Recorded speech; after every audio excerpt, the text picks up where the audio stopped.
Robert Rivas Radio, Tejano, and much more. Double R Radio, Tejano, and much more. And at this time, I'd like to welcome two-time Grammy Award-winning Sonny Sauceda to my morning show. Good morning, Sonny. Morning, Robert. Thank you for having me on your show. It's a pleasure. No, man, thank you for joining me, amigo. How you been? Great, man. We've just been so busy and, just having a good old time playing some music and playing here and there and, just enjoying it, man. Just enjoying the ride and just, how they say, enjoy while it lasts, So we're just having fun. Well, amigo, one thing, I applaud your efforts. I congratulate you on being a two-time Grammy Award winner. If anybody deserves those Grammys, it's you. Oh, well, thank you. I appreciate that. Thank you. I wish the sentiment was the same. I don't know how that happened. It took me by surprise. And, there's so many great musicians out there that, it's really, it was a humbling experience and something that changed my life forever. And, I'll never forget that. But, man, it's true, dreams can come true. And honestly, that was never part of the dream. That was a whole different level. You got blindsided. I got blindsided. I was just happy to be playing, man. That was it. And, but Sonny, you know what, Sonny? You're a hard worker, amigo. I mean, you're out there. You're always doing something. You're performing somewhere. You're recording. You're on stage doing this and doing that. I mean, you could have faded into the sunset, man, on the breakup of Vida and whatever the case may be. But you didn't, man. You moved forward, and you've been working hard, and your efforts are paying off. Well, thank you, man. We're blessed. We're blessed to be able to, number one, play and. That we have the support of you guys, the media, and of course the Tejano fans out there. We've been very blessed, and I think it would be a shame if I stopped playing altogether. It's not only something that I do that I love to do, but it's almost it's almost like a responsibility that I have. It's something that I've been doing my whole life, and it's you're carrying the torch for the next generation. So it's kind of like I had no choice. It's something I had to do, and I see in my future maybe later on down the line, kind of stepping back and maybe being the guy that's helping out new artists. There you go. Now, Sonny, when did an accordion come into your life? It wasn't until I've been an accordion my whole life.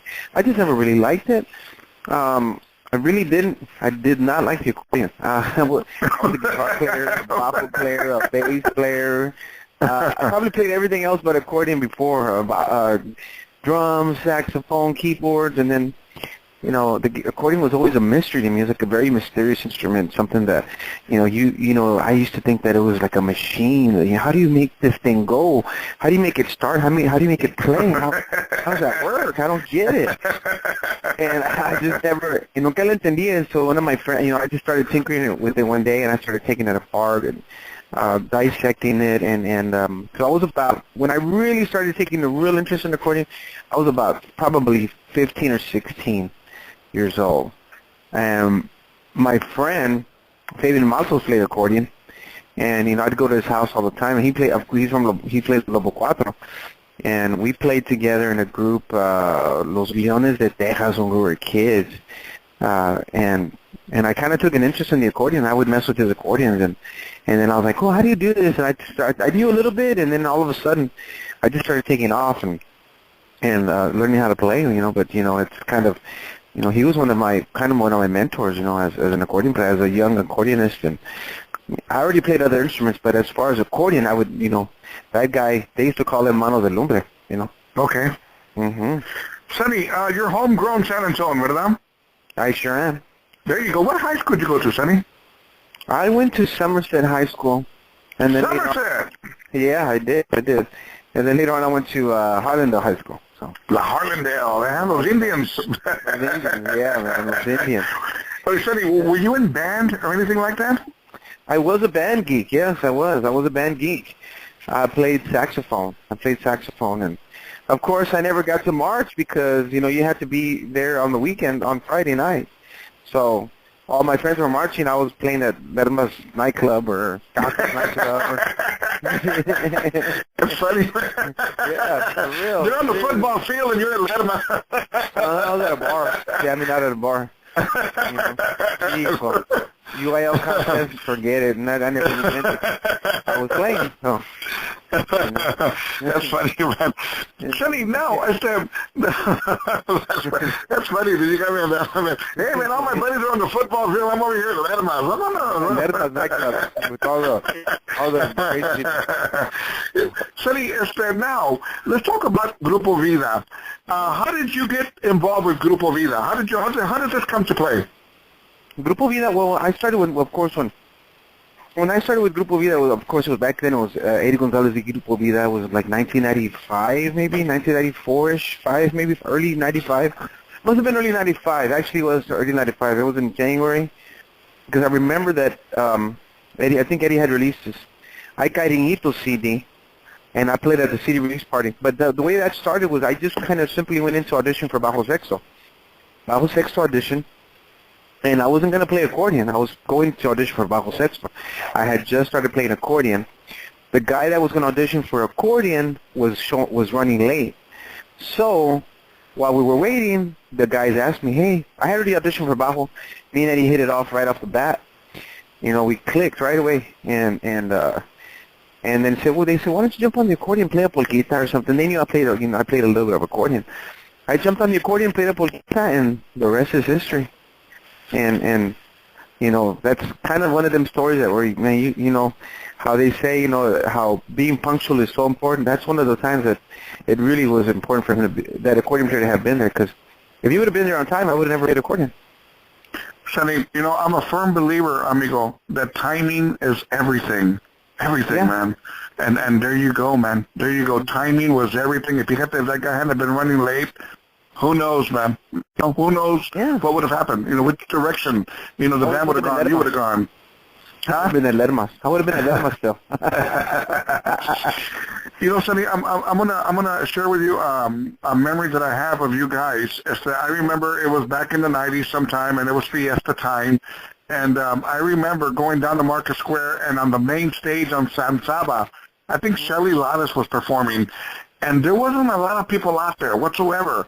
But I was hearing a lot of yelling and screaming and gritos from underneath 35. I didn't realize who was playing.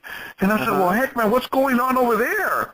So I walked over there to under 35, and there was a crowd from hell. And who's performing on stage? You guys. Eddie Gonzalez, you know, Grupo Vida, man. And, dude, I mean, that was just, the electricity was in the air, man. You had all the crowd over there on your end. Oh, wow. Yeah, that must have been one of the times we were either shooting a video or something. I think we did a live video out there. It was awesome. I mean, I never realized, you know, the high energy, the high impact that y'all, you know, what y'all were doing with the crowds. I mean, amigo, you guys were on fire. You guys were kicking ass. We sure were, man. Those were good times, man. Those memories I will treasure forever. You know, Eddie Gonzalez, I'll tell you what, man. At the end of the day, you know, this guy was signed to Sony. You know, he had 2 records before I got in the band. He had the 100% Tejano, which had Solo Tuyo. That's the real Tejano. He wrote Tejano. Sure. And then he had Ay Cariñito, Tejano Purist to the max. And then here comes this kid. I'm a conjunto guy. And for some reason or another, you know, they let me, you know, do my thing on his albums. And, you know, of course, Eddie Gonzalez gets a lot of credit for that sound, but, you know, that sound is truly something that came from the conjunto roots that live inside me. Because, like I said, if you go back in history and go listen to all the CDs, you know, the change was when I came in. And he was so gracious enough to let me, you know, perform, and he would take me on his radio tours, and he would allow me to, you know, talk to the media, as if he was grooming me for the next step in my career. Sure. And sure. So he was, I mean, he was, And we were kids, though. He was a year older than I, so it was fun. We had a lot of fun, But if you go back and think about it, in retrospect, that was very noble of him to do something like that. Very, something that not everybody does. Not everybody's willing to share that limelight with you. I mean, let me ask you this, Sonny. Record deal. Let me ask you this. Did you ever go to T-Town? I never got to go to T-Town because I think when I came in, I think maybe it had closed down already or something happened, but we didn't. Yeah, okay. I wasn't too sure. I remember R&R. Oh, wow. Por la calle Mitchell. Uh-huh. Yeah, I remember R&R. I remember the old R&R. Yeah, the old R&R. And, but I don't remember playing that. Sonny, all this going on, I mean, like I said, you guys just took it to the next level, and no doubt about it, man, show band, all the way, high energy show band. And out of the clear blue, man, I don't know if it was Eddie who left or you left, but there was a breakup there. And it's unfortunate, man, because, you guys were like I said, man, you guys were, but you guys had all the spotlight. You had everything going for you guys. And then the breakup happens. How did you feel about this, man? You know what? The music business is a lot like, I can almost compare it to driving a race car. Because when you're in a race car and you're in that fast lane, you're going 300 miles an hour. And it's like nothing to you. You don't realize it. You don't realize how fast you're going until you get off. When we got off that man, I tell you, man, it was hard. Because that's what we knew. And so that was very hard on us. I mean, it was depressing, that for us because, we got to now we were looking at how fast we were going. And we were it was just so incredible to see that, and we didn't know what to do, and of course we had and back then, now we can talk about it more openly, I think we're older now, but back then, we were having problems with touring, disagreements and stuff like that, and it was kind of a mutual thing where Eddie wanted to go his way and the band went another way, and but it was hard on us. It was really hard on us, and people chose sides. Back then Sony was, playing dirty politics, and engineers were turning against us, people, booking agents, and and then on the other end, on the office end, our management, they ran the office, the old managers, and so they were getting Eddie Gonzalez phone calls, and they were saying, well, Eddie can't play, but Grupo Vida can. So that was kind of bad on our end too. That wasn't fair to Eddie.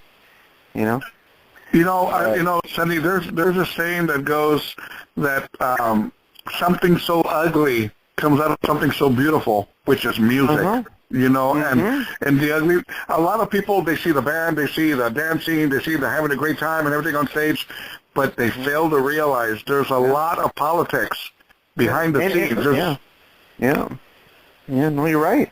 Yeah, and what was hard for me was because I was really hurt because, I had dropped out of high school. I had decided not to go to college because we were playing so much. So, it was, that was when that's when I realized, that I needed to really network. I realized that I should have stayed in school, finished my education. And so that's why I'm so pro-education. I went back to school and I was going to school to become a teacher.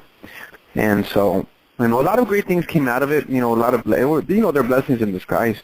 Sure, sure. But yeah, no, you're right. A lot of people don't see that side. And it got really ugly. It got really ugly. And, court and battles and for Grupo Vida name and, Sonny, I'm trying to put my X's and O's together here now. When y'all guys split up, then Art Tijerina came in, ¿verdad? Yes, I hired Art Tijerina. Okay, you hired him. We weren't even going to get a singer. Okay, because I had already recorded a demo with Texas Records. Okay, now Texas Records had already signed Grupo Vida because they had heard me sing and play. Now, one of Eddie's managers, which is John his uncle, he had taken me to go do a demo by myself. I don't know why. I just went along for the ride, and I did a demo for myself. And I guess they saw something. And they said, Sonny, just because I play bass, bajo, and accordion, not drums, so I went into the demo, They said, man, that sounds pretty good. Sounds pretty clean.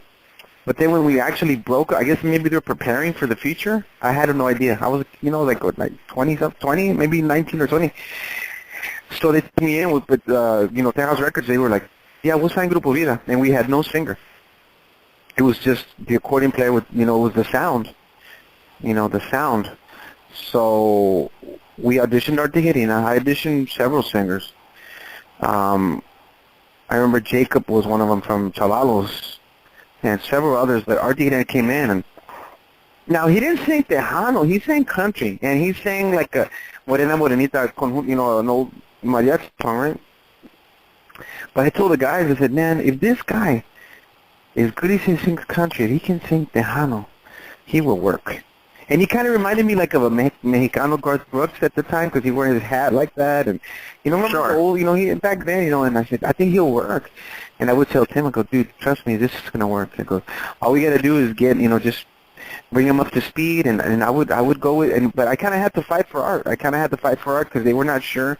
He was a little older than Eddie, he wasn't as young as Eddie, and he was married, and it was just, like he was working his 9 to 5, he wasn't, Eddie was, 19, 20? So, hombre, estaba pollito, So it was a decision that we made, and I kept telling her, no, I promise you, man, this is going to work. He's a good singer. He's very articulate. He was very well spoken. He's a smart guy. He's a hard worker. We can see that. He's working. He's not a guy that parties or anything. And it worked. It worked. Sonny, now let me ask you this. You're a very stylish person on stage, no doubt, and I think that's awesome. Love your look, the way you live. You're very stylish. Where did this come from? Where did you get this idea to wear your glove and to get your fancy jackets and your hat and everything? Where did this come from? I grew up with arena rock, man. I grew up with like Motley Crue, all the hair bands and the flashy and arena rock bands. So, I played conjunto on the weekends and rock on the week. During the week, I had like a garage band that we played rock. So what I did was, my neighbors, I taught them how to play the guitar, one how to play the bass, one how to play the drums, and we had a little rock band at the house. And so I would listen to all these rock bands, and that's where I got the whole flashy, like we need to be flashy. And what really lit me on fire was when Chris Leak, the president of Rivas Records, he's the one that kind of like, you need to start doing that. And I was like, well, I've been wanting to do that, but he kind of like really just let it, the gloves was kind of where I had seen Nikki Sixx wear gloves, a long time ago, who was a bass player for Motley Crue. And then before that, I would wear gloves when I played at the flea markets. I played Bajo Sexto, and we played in the winter. So I found these gloves that were made of like real thin cotton material, and I would just cut just the thumb and the index finger on my right hand so I could hold a pick. But I would play with gloves on because the Bajo Sexto strings in the cold weather, man, it gets hard to play Bajo outside in the flea market for 4 or 5 hours. Yeah, man, yeah. Shoot, yeah. So I was trying to... So I kind of thought it looked kind of cool, and then, so when I joined Eddie, I was like, there's Bobby, there's Eddie, there's Roberto Pulido, there's all these solo artists, Emilio, so they're never gonna remember Sonny Sauceda. So I said to myself, I'm gonna wear gloves, and I'm gonna stand out, the only accordion player to wear a full fingered, leather, gloves, and they'll never forget the guy with the gloves, and that was the whole idea. I guess I was kind of a marketing guy, but not even knowing it. Sonny, let me ask you. Okay, now, Grupo Vida is doing their thing with Arte Gerina, new singer. Okay, you guys are doing your thing, and you're very popular. Eddie's doing his thing. Was there ever any conflict being out there on the road, maybe doing the same event? Eddie on one side, you guys on the other, or whatever? Yes. Oh, yeah, man. I remember we played... Emilio's for Tejanos for Children, and Eddie was playing, and then we were playing. So the year before we broke up, Eddie played, and we were already going to break up during that. Emilio's. When did he used to do it? Do you remember what month it was? It was, I guess, summertime, right? No, yeah, I think something like September, Labor Day, or something like that. Yeah. It was I remember the Sunken Gardens. We would do it outside. So I remember the last gig we did with Eddie. One of them was Sunken Gardens, Tejanos for Children. Art was actually there. Art was there. One of our roadies knew Art from City View, and he was Alfred Villanueva. Alfred Villanueva, Larry Villanueva's brother. He's the one that knew Art, and he's the one that called Art. And Art came out. We met him And I guess he saw the show and said, "This is what we do. This is who you're going to replace." And then that's when he decided to go ahead and audition. So he knew we were hot off the. I mean, it was going to be a hot thing because of the whole. We were right. It was right. We were. I don't even think we were at our peak yet, but we were on the way. So, yeah, that was one of them. So the next. So let me go to the conflict. The next year, Eddie Gonzalez played, and we played on the same ticket. Bill, on the same bill. On the same bill. On the same bill. I'm sorry, on the same bill. That's all right. And he, it was hard because he didn't want us there when he was there, and we didn't want to be there when he was there. No, but it was so funny. It was really childish if you didn't think about it, man. But that's what happened, though. That's the truth. That's the truth. Sonny, now let me ask you this. Well, I want to give you an observation here that, your band, Vida, the band Vida at the time, it reminds me a lot of Journey in a sense, because you guys lost your main singer. Your bread and butter, if you want to call him that, your main singer, you lost them. Just like Journey did. Mm-hmm. And it took some time, but they found a singer, and they moved forward without their main singer. And Vida did the same thing without the main singer, Mm-hmm. And many bands fall apart. That's it, man. They disassemble, and one gets, Gary Hobbs gets one, Jimmy Gonzalez gets another, the drummer, they start picking them apart. But Vida stays together. Yeah, that's very hard to do, Sonny. That's a very hard to do thing. It is. Chris Lee used to compare us a lot to Eddie Van Halen. He would compare us a lot to Van Halen. We lost David Lee Roth, and then we got Sammy Hagar. And I think that was pretty accurate. Yeah, that sounds funny, but it's true. Yeah. I'm seeing art of Sammy Hagar. Let me see art of Sammy Hagar. Le falta poquito pelo, but I think he'll be okay. Verdad, right? Yeah, so he would compare us to that, and it's true because Eddie, Eddie's kind of like a lightning bolt, man, and Sammy Hagar had his swag though, and so that's kind of, but no, you're right though. It's very hard to do. It was something that we were. But, the thing is that back then, we were almost, like the controversy was eating us. So it was almost, kind of like the best thing that could happen. Had there not been any controversy, it maybe wouldn't have been done as well. Sonny, now, all this is going on. Vida's on their own. You're with Vida. You got Art Tijerina. And then you guys start touring with the Dixie Chicks. Mm-hmm. Talk to me about this, dude. That whole deal came about, when I started with an accordion lesson. Emily Robeson had watched, oh my gosh, what is her name? Not Sheryl Crow. Maybe it was Sheryl Crow. Yeah, Sheryl Crow. Playing accordion at the Times Square. So she wanted to play accordion also. So she went to Hermes Music in San Antonio. We did a lot of business with Hermes Music because, what we just did. We just bought a lot of stuff from them. And she went to buy an accordion. She asked for an accordion instructor. So Jay Dominguez was a really good friend of mine. He recommended me. And that's kind of how the whole thing started, really, with an accordion lesson. Well, you were giving her an accordion lesson, and somewhere along the lines they said, "How do you guys feel about touring with us?" Well, I had asked her. I told her, well, I knew they were in town, and I knew Art sang country, and I'm very much the guy that sees the silver lining in every situation. I'm the person that always sees something as an opportunity, and I've always been that way. So I asked her, I said, "You want to come out to our show? You can check it out. We've got this great singer. He sings, And now that I think about it, it was probably not the right thing to say, because I said, he sounds a lot like Travis Tritt, because he did. He's kind of like a, Hispanic Travis Tritt. And she said, okay, well, I'll go check it out. Her and her husband, Charlie Robertson, went out and checked it out. I said, so after the lesson, Charlie, her husband, I actually went to go record it at Perales with Charlie on one of the Step Right Up album at Willie Nelson's studio. During that recording session, Charlie tells me, hey, the girls want to know you wanna open up for them. And I said, what? What do you mean open up for them? Like play at the same place? Like what? Like one of the first bands? And he said, no, like right away, like the band before them. And I could not believe it. And so even though I'm an optimist, I never believe people until I see it. And I was like, no way. Are you serious? Are you kidding? Are you pulling my leg? Wow. You're punking me, right? Yeah, I mean, so I told him, well, I'll let you talk to our manager. So sure enough, it happened, man. And we ended up doing, several legs of their tour, and it's so funny that even the whole thing with Emily Robeson, I didn't know who they were. That's when we had pagers.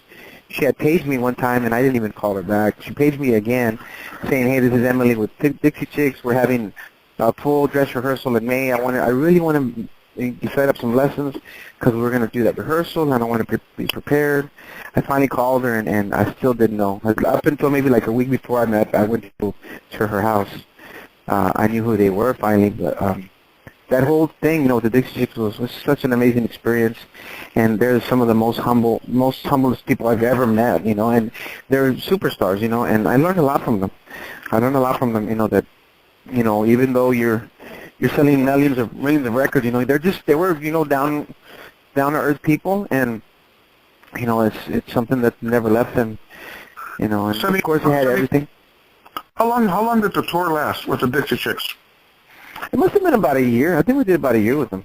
That's very good, dude. We did about a year with them. That's very, very good.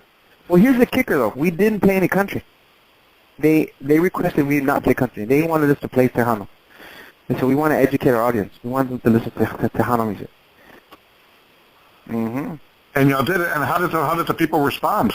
They absolutely loved it. They were eating it up. They loved it. And they couldn't get enough of it, and so we had a great time with them, and just to know them and to be able to perform with them, and it was amazing, and of course they had everything with, they had doctors and yoga instructors and their own chefs, personal catering, whatever you wanted, they had it there, bus, satellites, tracking satellites, ice chest full of beer at all times. I mean, doctors on board, everything. No había falta de nada, man. Los tenían bien chiflados. We were real chiflados here, man. In other words, we were very chiflados, yeah. And that was when it started changing for Vida. That tour changed a lot for Vida, That's what changed a lot for Vida. Sonny, all of this going on in your life, and then lo and behold, you and Vida part ways. Mm-hmm. Where does this happen? How did this come about, Sonny?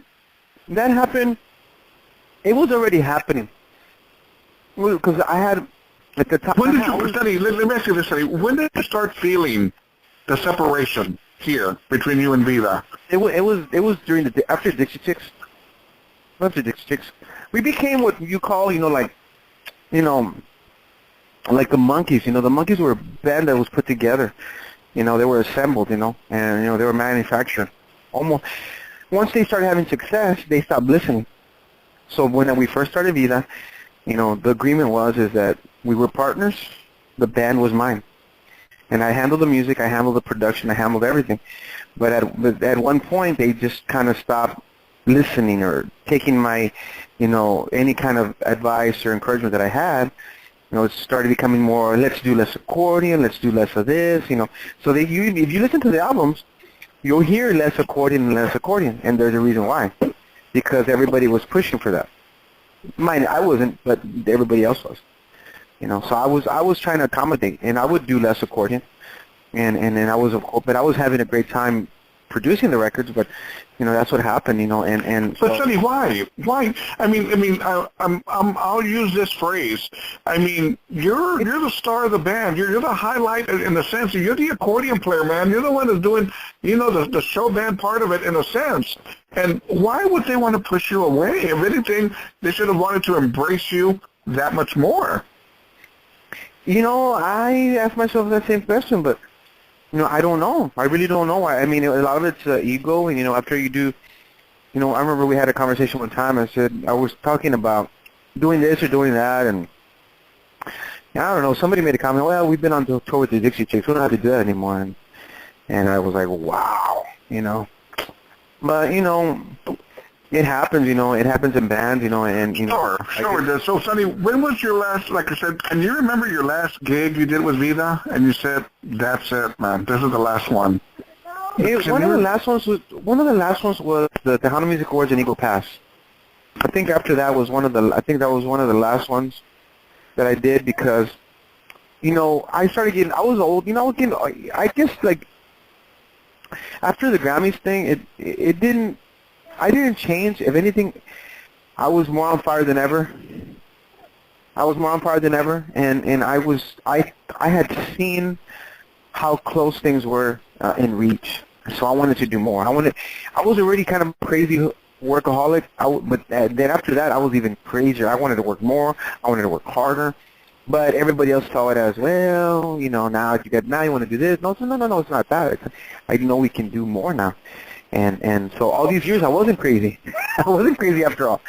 So I wanted to see my family more. We were doing gigs sometimes. We were playing on weekends where, we were making a lot of money. So I said, let's take some time for our family, like on Easter weekend.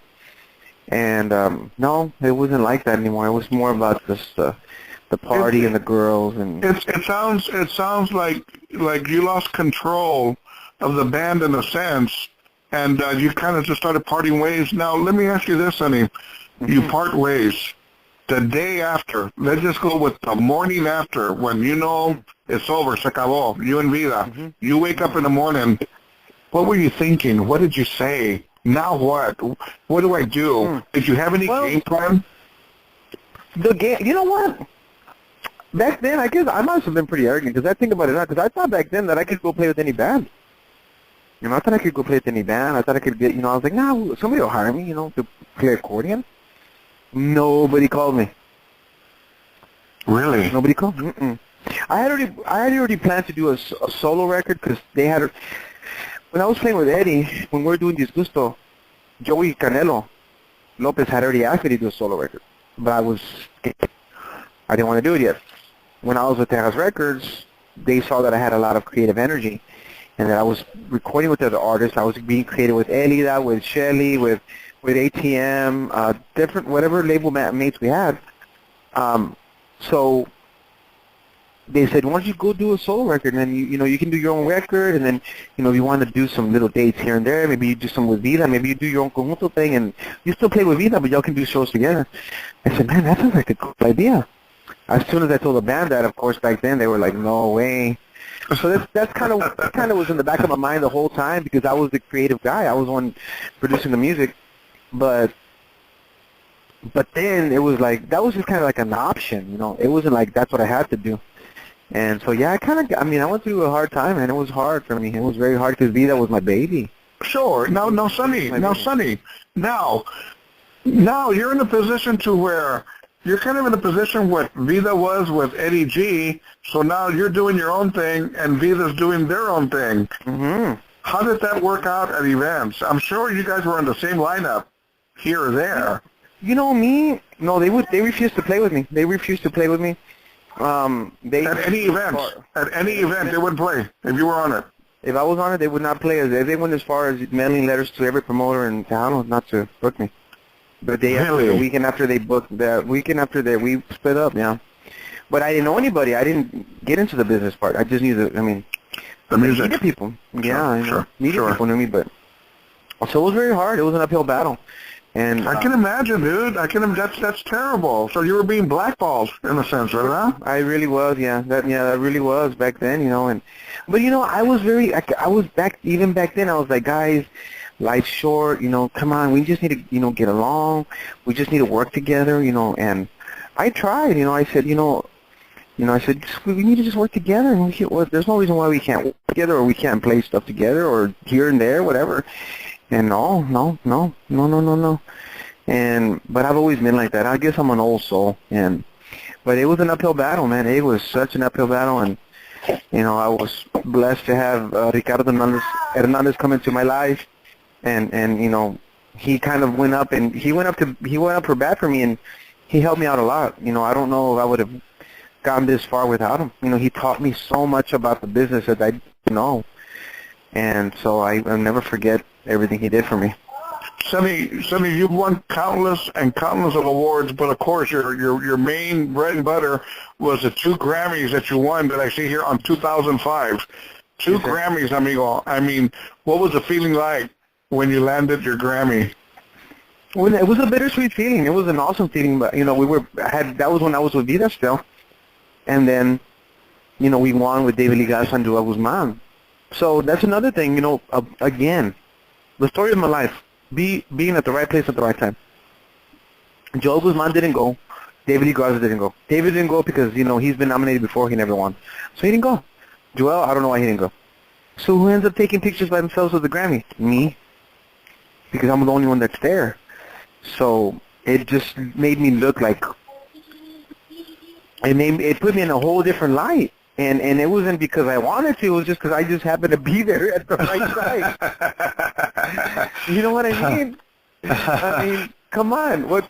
So they didn't go, and I couldn't believe it, and I was like, wow, I'm by myself. So I'm interviewing, but it was an awesome feeling. But it's very humbling, and it's a huge responsibility because my dad was big on the fact that he didn't want me to be ever the musico a typical musico. What do people stereotype musicos as?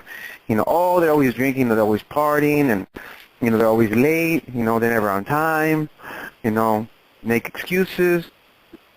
So I saw it as a big responsibility. So and it was that now I wasn't just Sonny Sauceda, formerly with Eddie Gonzalez, formerly with Grupo Vida.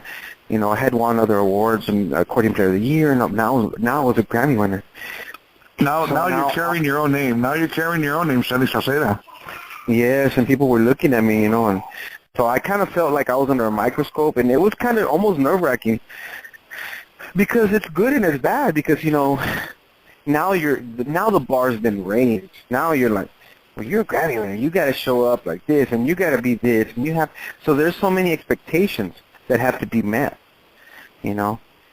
Sonny. Not because I'm talking to you, and I'll tell anybody this. I've been in the music business a long time. Not only DJing it, promoting it, putting events together. And one thing that I will give to you, and my hats off to you, is I've always seen you as a Tejano icon because there are certain people in the music business, and I'll go with Tejano music.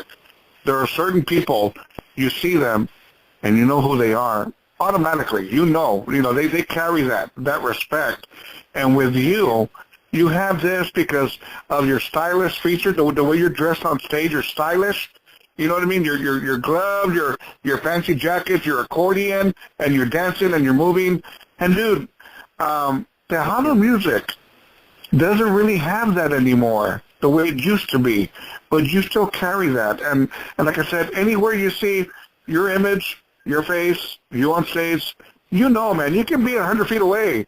And you go, that's what I say right there, man. You know that's who that is. Yeah. And that's very hard to do, amigo. It really, really is. Thank you. And it's just not about getting dressed either. It's a matter of, stepping up to the plate and hitting a home run. And you do that. You go up there and you tear it up. You're doing, you're doing your accordion stuff and you're singing or whatever. And you're just taking care of business, man. And that's what it's all about. Any singer, I'm sure you can agree with me, Sonny, any singer can get all dressed up and get up there and try to play the accordion. Pero, if they suck or just not any good, they get to see it. You got to come through for the people as well. ¿Verdad? No, you're right. You have to deliver. That's right, man. You got to deliver, and you deliver. And that's you deliver.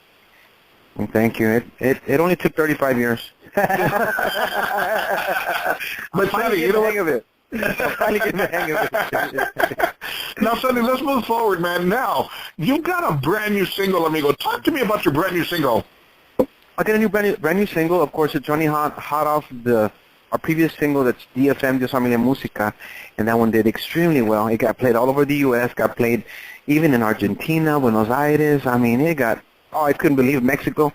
It did really well. And now we have a new single called Todo Tu Cariño, which is it's a it's a cumbia with a country Texas twist, which is kind of weird because yes, where I come from, Grupo Vida, we did some of that stuff, but my producer, this is the first time I've ever actually hired a producer, Raul Sanchez, who is a Christian artist who does music in Miami. Check this out. He saw us playing at the Tejano a kickoff party, and he saw it. He said, "Dude, you have like a kind of like a country thing, like a kind of like a Cajun Zydeco thing going. I want to do something like this for you." And he showed me the song, and kind of like, wow, I don't know if that's gonna work. It sounds different, but maybe it's a good different. And so far so good, man. This guy has not steered me wrong, and he has an ear that from another world, and it's working though. And he's taking me out of my own box. He's taking me out of my own box. I kind of felt like I was in a rut, Robert. I really did. I don't know how many albums I've recorded. I'm on this album will be album number 7. But he did a tremendous job, and I have a lot of respect for him. And what I like about him is that he's not in the Tejano world. So a lot of the Tejano stock licks, stock arrangements, he doesn't, like, he stays away from that because that's not what he really knows. And he can tell right away, like, oh, that's kind of real Tejano-y. And so it's a good thing for us because it kind of gets us out of the monotonous of what we already know, which is not, there's nothing wrong with that. Don't get me wrong. There's nothing wrong with that. But, you have to continue to innovate, to reinvent yourself, and to change. The Madonna you heard from the 80s is not the Madonna here now. That's right. No, Sonny, I'm 100% with you. I mean, how often can you hear the same style, the same thing over and over and over from every other band? You've got to branch out, man. You got to change it up. You have to. It can't be the same thing. But before you know it, you got the people yawning. It's the same thing. Oh, man. Mm-hmm. You've got to change it up, man. Ponle un poquito de esto, un poquito de otro, and you've got to change it up. You're right. That's exactly what he did for us, and I'm happy. It kind of changed my ear. It kind of tweaked my ear. So now I hear what he was talking about all these years. I've known him for about 5 or 6 years, and now I see what he's talking about. So it's really interesting right now, and very interesting times for us because now we're releasing album number 7. This actually we'll be releasing it this week, and I'm doing shows with Art Tijerina and with Eddie Gonzalez. You just took my next question, so I'll throw it in there right now. Before you talk about it, Sonny. Now, looking back now, like what you just said with Art Tijerina, I know Art very well, really nice guy. Eddie Gonzalez también, of course. Now, you're able to work with them. Are you still able to work with Vida as well, or is it still where, hey, man, we want nothing to do with you? No, actually, no. Have things calmed down? Oh, yeah, man. Things have calmed down. We were talking about doing something together, Vida and I, about 3 years ago. It just didn't happen. Logistics didn't work out, but we're on talking terms, and I'm telling you, I'm an old soul. To me, I forgot who said this. I think it might have been Paul Stanley. Paul Stanley said, It doesn't necessarily take the engineer that built the plane to fly it. It just flies. And that's what Vida was. I was part of building Vida. So that plane will forever be flying. So the better they do, the better I do, because that's a reflection of my work. Sure it is. So am I. See, I'm an offshoot of that. So to me, like, the better I do, man, that guy used to play with Vida. That's awesome. Oh, that's Vida, the band that Sonny used to be in. Man, they're doing great. That's awesome. That's good for everybody. I've always been like that, though. I've always thought like that. And so 3 years ago, we were talking about doing something. We didn't get to do it, but what I was able to do was bring Art Tijerina, because he had left Grupo Vida. I brought Art Tijerina and Eddie Gonzalez to Las Vegas with me. And oh my gosh, what a feeling! That was amazing. Those guys together, all 3 of us together. Oh man, that is a lot of firepower and a lot of energy. That's right. So it was amazing, and I was so humbled by that they were both able to do that. Be able to get on stage with me, and so we're all talking. I'm not sure if Art's talking with Vida right now or Eddie is, but I've always been one to talk to everybody. I cannot hold a grudge. I just can't. I just can't. You know, I think that's good, Sonny. That's good. I just can't, man. I just can't. I can't be mad at anybody. I just can't be mad at anybody. I mean, like Chris Leak and like all old friends of mine or all people that I know that have done business or have tried to do bad business with us. I just don't hold grudges. I don't think. But I think that's what's gotten me the furthest, because I don't hold grudges, because I don't stop knocking on those doors. Because if I were one to hold grudges, I'd be, I already talked to him, he doesn't like me, he doesn't, no. And I'm not like that. I just keep on trucking. I keep moving. I keep knocking on the door. I keep on revisiting that person, or, hey, and eventually, I know it's going to come. I know it's going to come. Sonny, where should people go? Where should people go if they want to purchase your single, your previous MP3s, CDs? Where can they go to purchase them? They can go. It's our music's of course all online. You can go to Google Play, iTunes, Apple Music, Spotify, Amazon Music, CD Baby, Reverb Nation. Of course, you can get the CD, any of our CDs at your local record shop. Or you can, go to our website and order it. You can, of course, the best place to buy it is at the show, so that we can sign it for you. We can say hi to you, and all that good stuff. But SonnySauceda.com is where you can kind of go into, and we have our social medias tied into that. So definitely go on there. Are you with a record label right now, or do you have your own? I've had my own record label for the past 4 or 5 years now. 4 or 5 years now. You're doing your own thing. You're doing your own thing, ¿verdad? I've been doing my own thing. I went to the school at Texas Records, and I learned the guys would make fun of me. He goes, "Oh, you're hanging out with your dad, Chris Leak, again?" but man, I tell you, man, I probably have a 4-year degree in music business without the actual debt, because I learned so much. I was in the field. I was calling radio stations. I was calling this, and I was doing, whatever I could get my hands on, whatever they would let me do. Go get me coffee, Sonny. Yes, sir. Hey, go do this. Yes, sir. Come help me engineer. Okay. Come write the song with me. Okay. Go mic the drums. Go do this. Let's do an EPK. Let's package you. Let's get you an endorsement. Okay, let's do it. So I learned a lot. I learned a lot from them. Money that, that's an education money couldn't buy. Not real life experience like that. Sonny, any last words for your fans? Thank you for all the support throughout these years. It's always a pleasure, and it's always a privilege. No, it's not all sunshine and rainbows, but you going to the shows, you liking our stuff on Facebook, you buying the CD, really means a lot to me, and I really appreciate everybody that supports us, because I know that it no longer is the way it used to be. Now we're competing against the whole world. So I thank you for all your support, and I hope to see you at the next show. 2-time Grammy Award-winning Sonny Sauceda, thank you for being part of Robert Rivas Radio Morning Show.